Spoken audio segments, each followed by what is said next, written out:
I would like to address one quick thing that was brought to my attention by a listener, and it was brought to my attention via a message.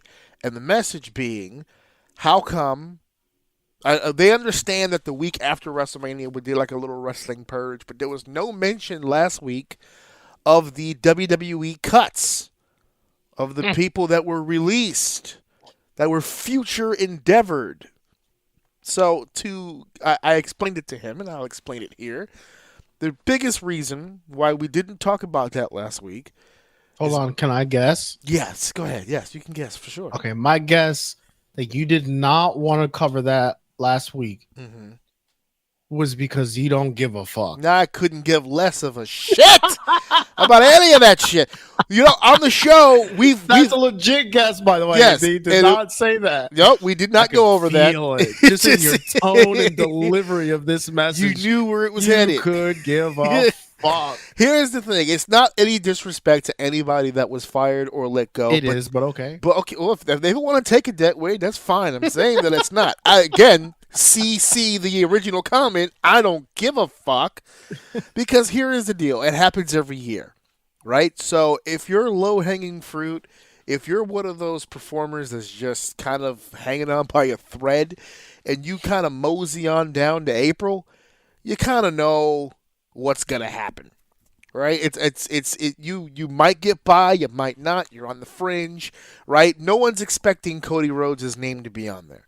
No one's expecting Randy Orton's name to be on there. No one's especially if you're the new toy, right? So no one's expecting Jacob Fatu on there. That was a list of performers that just weren't doing all that much. Some of them had been there for a while and had done nothing, and then some of them had been there for a while, were at one point stars, your Shayna Baszlers, your Dakota Kais, your Braun Strowmans, that just aren't doing anything right now. They're not blocked, they're not banned, they're not shunned into the fucking nether. There's just trimming the fat. Yeah, you're not doing anything right now. We have a class of kids coming up. We don't need you here right now. I will say the one that did, I don't want to be dramatic and say take me back, but like the one I was, I guess would say surprised was Braun Strowman. And the only reason why I say that is because they've been actively trying to use him. Right.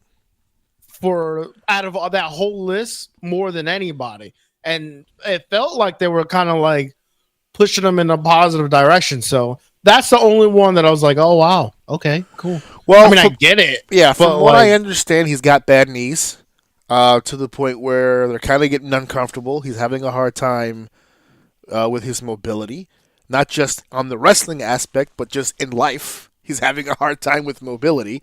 So in all essence, they're probably doing his ass a fucking favor. They were paying him a shit ton of money for a guy who just can't walk, for nothing.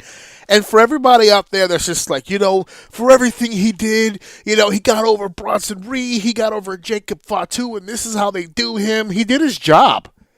That's his fucking job. They paid him 7 figures at one point. I think he was down to about 6 figures by the time of his release to do exactly that. He didn't do them favors. That was his fucking job. Yeah, he got paid and he provided a service. Exactly. And now the services and he's been released before. Right. And he came back. And like I said, I thought he was working. Yeah, they've been trying to implement him a little more. They gave him some wins when he first came back, but the health's not there. So get the health together. For me, is someone that big, there's really not a lot of space for you right now. Well, there's like a short list of people he can logically work with. You would think, right? Like it's just hard. Yeah, you got a whole roster full of Finn Balor's now. So it's what are you going to do? There's not much you could do with that. So it is what it is. Terrible. So you got a big guy who really can't move all that well. It's surrounded by a bunch of big guys that can. Bronson Reed can move.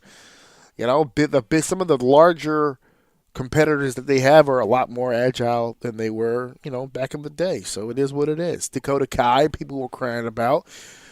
She was this close to the women's intercontinental blah blah blah, and she was the only white girl in an all Asian group. Where did you think she was headed?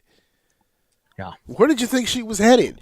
Everyone's looking at the Asian girls. Everyone's looking at Io Sky. Everyone's looking at Asuka. Everyone's looking at Kairi Sane. Especially recently, Kairi Sane is fucking yoked. She's ready. She's jacked motherfucking gills. She's on that fucking Tropicana diet. She's got more gas than BP right now. She's fucking jacked. She's ready to come back and kick ass and chew bubble gum, and she done swallowed all the gum. That's it. It's all ass kicking moving forward. She ain't even. She should come back and just wrestle big man style. No bumps. Don't sell shit. Show the tackle. Boom. Fuck you. Check these pecs. You ain't knocking me down, bitch. There's no one in the women's division that should be hitting Kairi Sane at this point, and she falls down. Rhea Ripley's gonna be like, God damn, what a strong muscle. Exactly. I fucking yoked to the gills. God damn. You know how they serve yolkless eggs? That's where all the yolk went. The fucking Kairi. Because she's just jacked. walking around, you gonna eat that yolk? Yeah, he'll eat that yolk. And at the beginning when she was training, she was asking. After a while, she just came by and just started snatching niggas' Start yolk. scooping. Start scooping. What you gonna do, motherfucker? What you gonna nothing? Exactly. Sit your punk ass down and give me that goddamn yolk. That's it. Kairi Sane's gonna come back and just start bullying bitches. She's giving swirlies and wedgies. She's gonna be the class bully when she comes back. She's gonna smack Nick Khan in the back of the head, pussy, and then walk off. Like, God damn, push her. She's got balls. She's got moxie. She's a spitfire, that Kairi Sane. Spitfire. So that's why we didn't talk about the releases, because this is the same bullshit every year. Every year they release names, all of you freak out when you didn't even care about these people a week ago. I didn't see any posts about fucking Dakota. There was one thing when, what was it, Nick Khan did an interview, and I'll address it real quick here. Nick Khan did this interview where they were talking about AEW and putting people on ice, like healthy scratches. They're healthy, they could be used, but he's not using them. We don't do that here. And everybody was like, well, Dakota Kai. And now we've learned that she wasn't on ice. She was on the chopping block.